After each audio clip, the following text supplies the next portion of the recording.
Hey Claiborne, I'm back. I didn't get COVID, though I did spend way too much time at the hospital recently.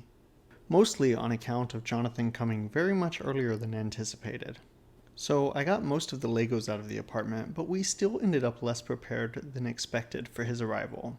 A little while back, when I thought Jonathan was still months away, I put together two camping sets and talked about how Steph had gotten both of them so that I could represent our growing family with a toddler and a baby.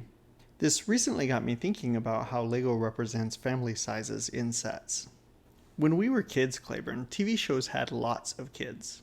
I'd always been told that the average family size was 2.5 kids, but according to some charts and graphs, even in the 90s the average number of kids was below 2.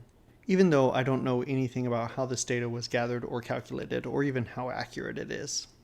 Anyway, the UN datasets indicate that household size is going down almost everywhere, which tracks with a standard trend as populations get more technologically advanced, so-called industrialized societies.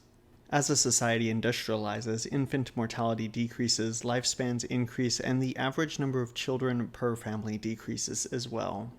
This has been a key aspect of many population outlook predictions for planet Earth.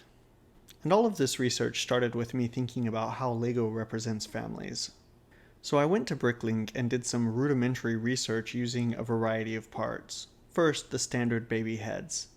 Of these, I only found one set that could potentially be a family of 4, and it came out this year, the Legoland Water Park set. Others included the city square and an airplane, but they didn't seem to be establishing a family dynamic.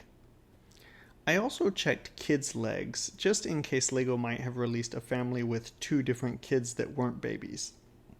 Kids' legs have been around longer than baby parts, and they must be cheaper to make because there were a lot more sets that included them. So to be honest, I didn't check them all. I didn't have time for that. Lots of them were licensed sets anyways. I didn't see any sets that included 4 minifigs at least that represented a family. LEGO mostly seems to represent families as groups of 3, with one recent exception. And this tracks because it seems that the same data from earlier also shows what was a surprising trend to me. The average number of kids in a household is going up, at least in the States, bucking the more general trend for industrialized nations. So maybe we'll see more families of 4 in the future, both in real life and represented in our minifigs. And before I go, Claiborne, I wanted to say that with 2 kids at home, the research for this video took a lot of time in short bursts, usually while both boys were napping. So I think we should move our video cadence to 1 video a week to reflect the changing demands on our time and in our lives. And that's it from me for now. I'll see you soon, maybe next week, if that makes sense to you.